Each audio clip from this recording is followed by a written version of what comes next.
जय श्री राम भक्तों, बैसाख के महीने में हमें क्या करना चाहिए, क्या नहीं करना चाहिए, ये जानना बहुत जरूरी है। हमारे शास्त्रों के अनुसार बैसाख मास में अगर हम स्नान मात्र भी कर लेते हैं तो हमारे जीवन के पाप जो है बगैर कोई उपाय किए हुए, बगैर कोई मेहनत किए हुए सारे धुल जाते हैं। बैसाख को महीने में ऐसे ही आप ना जाने दें, बिना स्नान दान धर्म के आप बिल्कुल भी ना जाने दें। जब आप कुछ भी तनिक मात्र भी, एक दाना भी अगर आप दान करते हैं तो उसका हमें करोड़ों गुना फल की प्राप्ति होती है। बैसाख में स्नान कैसे करना चाहिए, सबसे पहले तो ये जानना बहुत जरूरी है। सूर्योदय से पहले अगर आप उठ सकते हैं तो सबसे बढ़िया है। उससे क्या होता है, हमारा शरीर निरोगी रहता है। अगर हम साइंटिफिक देखें तो उससे हमारा शरीर निरोगी रहता है। गर्मी का ताप बहुत ज्यादा हो जाता है, तो इस महीने में जो है सूर्य उदय से पहले उठना चाहिए। उठने के बाद आप जैसे नित्य कर्म करते हैं, उसके बाद जब आप स्नान करने जाएं तो वैसे तो कहा गया है कि कोई तीर्थ में स्नान करें या फिर सरोवर में करें या फिर कहीं पर भी कोई अच्छे जो है घाट है वहां पर वगैरह स्नान करना चाहिए। लेकिन हम इतने दिन तो बाहर नहीं जा सकते हैं क्योंकि गृहस्थी लोग हैं, तो हमें घर में स्नान कैसे करना चाहिए। जब आप घर में स्नान करें तो पानी के जल में थोड़े से तिल अवश्य डाल लें या फिर आप गंगा जल डाल लें। नहीं है तो रात को तुलसा जी का पत्ता, ये दोनों भी नहीं है आपके पास तो तुलसा जी का पत्ता आप एक जल में रख दें भिगो करके रात को तांबे के लोटे में। सुबह उस जल से आप स्नान कर सकते हैं। पानी में पहले आप ये जल डाल लें और उसके बाद पानी मिला करके आप स्नान कर सकते हैं। जैसे आप स्नान करते हैं वैसे आप स्नान कर लें। बस उसके बाद फिर आपको पूजा करनी है। जैसे उगते हुए सूर्य को आपको जल अवश्य देना है, तुलसा माता की पूजा अवश्य करनी है और भगवान विष्णु को 31 दिन, जैसे चैत्र माह की पूर्णिमा से लेकर के बैसाख माह की पूर्णिमा तक बैसाख स्नान चलेगा, तो उसमें जो है आपको ये नियम निभाने हैं। अगर आपने एक महीना ये नियम निभा लिया, आपकी कोई भी मनोकामना है, आप देखेंगे एक महीने होते होते ही आपकी ये पूरी हो जाएगी। कोई रोग वाला शरीर है या कोई मनोकामना है, देखिए है बिल्कुल सिंपल से ये काम, लेकिन इसके फायदे बहुत होते हैं। शरीर निरोग रहने लग जाएगा आपका अगर आप इस तरह से स्नान करते हैं। आप खुद भी, आपके बच्चों को भी ये इस तरह से आप करवाइए। घर में और सदस्य उन्हें भी आप करवा सकते हैं। दोनों पति पत्नी अगर जोड़े से स्नान करते हैं तो उसका अमोघ फल की प्राप्ति होती है, यानी कि उसका कोई तोड़ ही नहीं है। आपने स्नान किया, इस महीने में जो आक का पौधा होता है उसे सींचना चाहिए, अति शुभ माना गया है। पीपल के पेड़ को सींचना चाहिए। शाम के टाइम पे घी का, देसी घी का दीपक जलाना चाहिए। वैसे कितने तार की कितनी बत्ती होती है, ये सारी बातें अलग से आती हैं, लेकिन जो अभी है वो देख लीजिए। आप एक बत्ती आप चास लीजिएगा। वैसे बैसाख के महीने में आक के पेड़ के नीचे भी बत्ती चासी जाती है। जो बनाते हैं हम लोग 365 है, 1008 है, इस तरह की बत्ती बना करके डेली जो है आक के पौधे के नीचे चासी जाती है। इससे घर में सुख शांति का वास होता है। वैसे बैसाख के महीने में अगर एक टाइम हम भोजन करते हैं तो उसकी तो कोई बात ही नहीं है। अगर आपको कोई प्रॉब्लम है, नहीं कर सकते हैं व्रत वगैरह, तो आप सिंपल ही पूजा कर लीजिए। क्योंकि हम लोग गृहस्थी हैं, कई बार छोटे बच्चे की माँ होती है या फिर घर में बड़े बुजुर्ग होते हैं, तो हम ये कार्य नहीं कर सकते हैं कि एक महीना हम एक टाइम भोजन बना करके खाएं।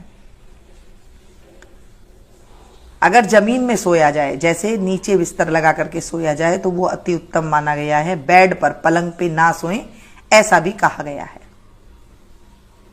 इस महीने में आपको पता है गर्मी बहुत ज्यादा बढ़ जाती है, तो पानी का जितना दान कर सकते हैं वो बहुत अच्छा है।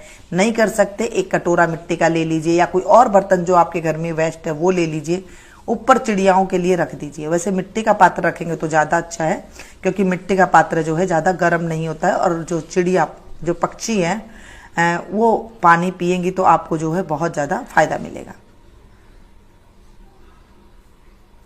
कहीं बाहर, गेट के बाहर कहीं आप पानी का कोई इंतजाम कर दीजिए, जिससे जो पशु हैं वो आकर के पानी पी ले। या फिर कहीं पर आप घड़ा रख दीजिए जहाँ पर आप डेली उसे धो करके उसे सुबह सुबह रख दीजिए, ताकि आने जाने वाले वहाँ पर पानी पी सकें। ऐसी व्यवस्था कहीं पर कर दीजिए जो पानी की पूर्ति कर सके, कोई प्यासा ना रहे, क्योंकि इस महीने में बहुत ज़्यादा पानी की जो है प्यास लगती है, गर्मी एकदम ऊपर सर पर होती है। इस महीने में चप्पल दान करने का, जूता दान करने का बहुत अच्छा महत्व बताया गया है। इन जरूरतमंदों को, जिन्हें जरूरत है, उनके पास जाकर के अगर आप चप्पल दान करते हैं तो आपके जीवन के कष्ट दूर होते हैं। देखिए, है बिल्कुल सिंपल से काम है। एक जोड़ी ले लीजिए, 2 जोड़ी ले लीजिए, जितने आपके वो है सामर्थ्य है उतनी आप ले सकते हैं। कहीं देख लीजिए किसी जरूरतमंद को, वहाँ आप दे सकते हैं। घर में अगर कोई मैड आ रही है आपके और उसके पास नहीं है चप्पलों की कोई ज़्यादा कि वो टूटी फूटी चप्पलें डाली हुई, तो आप उसे भी ला करके दे सकते हैं। खड़ा हुआ है, चप्पल है, ऐसी चीज़ आप कहीं पर भी दे सकते हैं। मंदिर में पंडित जी को दे सकते हैं। इस तरह से आप दान कर सकते हैं। जो चटाई होती है ना, उसका दान करने से हमारे जीवन के रोग दूर होते हैं, हमारे जीवन से कष्ट का दूर होता है। छाता दान करना चाहिए, यानी कि कभी कभी आप एक आध चीज ले लीजिए और कहीं पर भी जाकर के दान कर दीजिए। ये है बैसाख का महीने का। बेलगिरी का बहुत महत्व है कि बेलगिरी का फल को आप दान कर दें, शिवलिंग पे जाकर के चढ़ाए आए, ताकि वहां पर जो है फिर पंडित जी वगैरह ले लेंगे। वैसे भी कोई फल नया आता है तो हम उसे दान करना चाहिए। बेलगिरी यानी कि अमृत के समान है, हमारे पेट की सारी बीमारियों का दूर करने वाली बेलगिरी, जो हम शरबत बना करके पीते हैं गर्मी के मौसम में, उसे हमें ठंडक मिलती है। आप उसे किसी को दान दे सकते हैं। शरबत बनाइए, खुद पीजिए, औरों को भी पिलाइए, तो इससे बहुत अच्छी पुण्य की प्राप्ति होती है। खुद भी पीजिए, बच्चों को पिलाइए। इस तरह से बैसाख के महीने में रहना चाहिए। अन्न का ज्यादा प्रयोग नहीं करना चाहिए। सूर्यास्त के बाद भोजन नहीं करना चाहिए। ऐसी हमें अपने शरीर की व्यवस्था कर लेनी चाहिए। जब आप इस तरह की व्यवस्था करते हैं तो आपसे शरीर के जो रोग होते हैं, अगर हम साइंटिफिक भी देखते हैं तो शरीर के जो रोग होते हैं वो कम हो जाते हैं। इस महीने में ना बीमारियां बहुत ज्यादा बढ़ जाती है। शरीर का तापमान भी कभी ऊंचा नीचा हो जाता है तो हम घबरा जाते हैं, फिर डॉक्टर के पास जाते हैं। अगर आप इन नियमों का पालन कर लेंगे तो जो है इससे हमारी बीमारियों की जो है बचाव होता रहेगा। बैसाख के महीने में क्या नहीं करना चाहिए? तेल की मालिश बिल्कुल भी आप ना करें। तेल की मालिश की बिल्कुल मनाही करी गई है। वैसे आप बालों में तेल लगा सकते हैं, लेकिन शरीर पर तेल की मालिश बिल्कुल भी आप ना करें। कई लोग होते हैं ना, मालिश करके एकदम तेज तेज मालिश करके फिर स्नान करते हैं, वो बैसाख के महीने में आप बिल्कुल भी ना करें। अगर आप एक टाइम खाना खा के नहीं रह सकते हैं तो भगवान का पूरे दिन अगर आप नाम जाप करके भी अगर आप रहते हैं तो भी जो है आपको बिल्कुल उसी तरह का फल मिलता है। जैसे आप काम करते रहें, सीताराम सीताराम सीताराम सीताराम सीताराम इस तरह से जब जाप करते रहें, या फिर नमो भगवते वासुदेवाय, नमो भगवते वासुदेवाय, नमो भगवते वासुदेवाय इस तरह से कर लीजिए। या फिर विष्णु सहस्त्र नाम के जो पाठ होता है उसे आप घर में चला दीजिए और उसको सुनते रहिए। बैसाख के महीने में बैसाख का जो महात्म है उसे जरूर सुनना चाहिए। ऐसे नहीं कि आपने अकेले बैठ गए और बस ऐसे ही कर लेते हैं, पढ़ लेते हैं, ऐसे नहीं होता है। किसी से सुनना चाहिए। जब हम किसी से सुनते हैं तो उसका हमें ज्यादा फल मिलता है। जब आप किसी से सुनते हैं तो हुंकारा जरूर भरे, जहां पर स्टॉप होता है उसमें हूं जरूर अवश्य करें। इससे हमारा ज्ञान तो बढ़ता ही बढ़ता है, हमारे पाप रूपी जो राक्षस है वो भी दूर होता है और हमें अमोघ सुख की प्राप्ति होती है। मरने तक, जब तक हम जीवित है, जब तक हमारी सांस है, तब तक हमें रोग नहीं घेरते हैं। बुढ़ापे तक हम स्वस्थ रहते हैं। ऐसे बैसाख की महिमा है। भगवान विष्णु को अति प्रिय है तो भगवान विष्णु के नाम की आप महिमा गाते रहें। तुलसा जी भगवान विष्णु को, शालिग्राम जी को डेली चढ़ाते रहें। एकादशी आएंगी, जो 2 एकादशी आएंगी उन्हें जरूर करना। इससे पुत्र की प्राप्ति होती है।